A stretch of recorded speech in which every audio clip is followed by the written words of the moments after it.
We know that engagement with social media and our cell phones releases a chemical called dopamine. That's why when you get a text, it feels good, right? So, we've all had it where you're feeling a little bit down or feeling a bit lonely, and so you send out 10 texts to 10 friends, hi, hi, hi, hi, hi, because it feels good when you get a response, right? Right? It's why we count the likes. It's why we go back 10 times to see if my Instagram is growing slower, did I do something wrong? Do they not like me anymore, right? The trauma for young kids to be unfriended, right? Because we know when you get a hit of dopamine, which feels good. It's why we like it. It's why we keep going back to it. Dopamine is the exact same chemical that makes us feel good when we smoke, when we drink, and when we gamble. In other words, it's highly, highly addictive. Right? We have age restrictions on smoking, gambling, and alcohol, and we have no age restrictions on social media and cell phones, which is the equivalent of opening up the liquor cabinet and saying to our teenagers, hey, by the way, this adolescence thing, if it gets you down.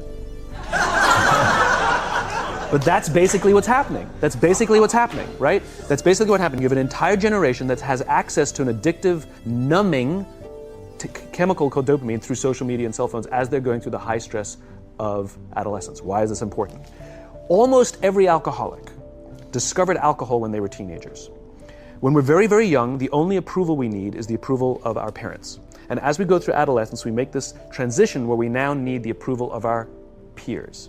Very frustrating for our parents, very important for us. It allows us to acculturate outside of our immediate families into the broader tribe. Right? It's a highly, highly stressful and anxious period of our lives, and we're supposed to learn to rely on our friends.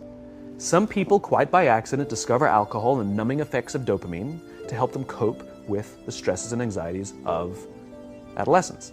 Unfortunately, that becomes hardwired in their brains, and for the rest of their lives, when they suffer significant stress, they will not turn to a person, they will turn to the bottle.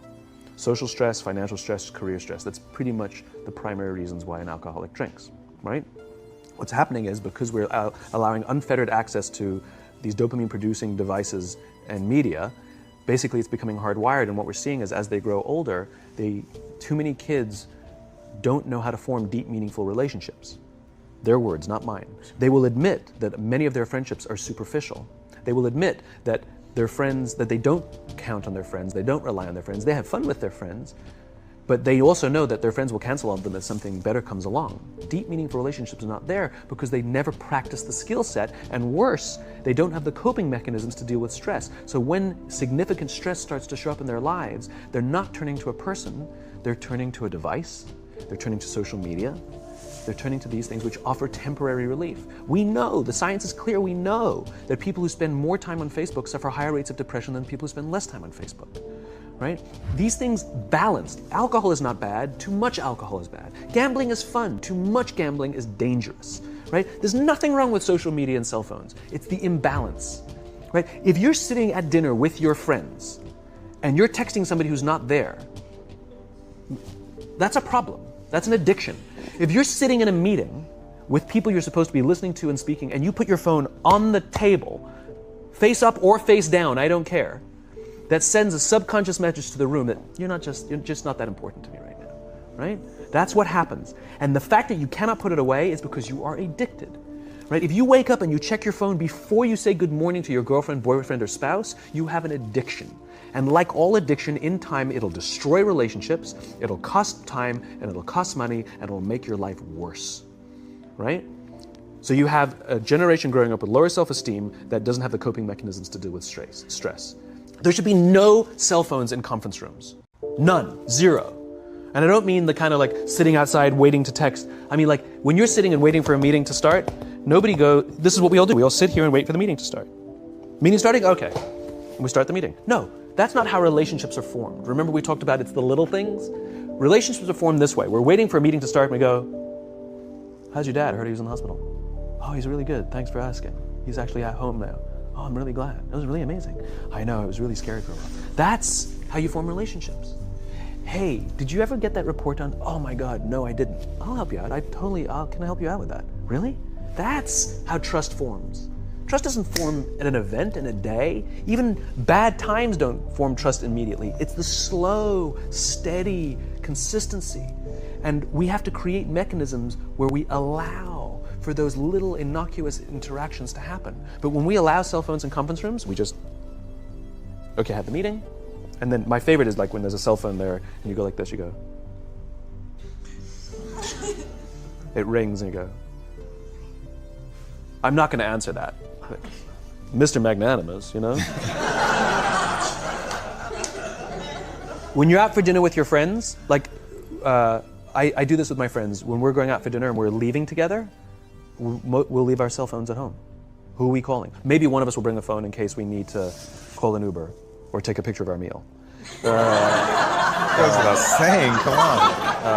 I mean, I'm an idealist, but I'm not insane. You know? Not a heathen. I mean, it looked really good. We'll take one phone. And so it's like an alcoholic. The reason you take the alcohol out of the house is because we cannot trust our willpower. We're just not strong enough. But when you remove the temptation, it actually makes it a lot easier. And so when you just say, don't check your phone, people literally will go like this. And somebody will go to the bathroom, and what's the first thing we do? Have the phone. Because I wouldn't want to look around the restaurant for a minute and a half, you know? But if you don't have the phone, you just kind of enjoy the world. And that's where ideas happen. The constant engagement is not where you have innovation and ideas. Ideas happen when our minds wander and we go, and you see something, I bet they could do that. That's called innovation. Right? But we're taking away all those little moments, right?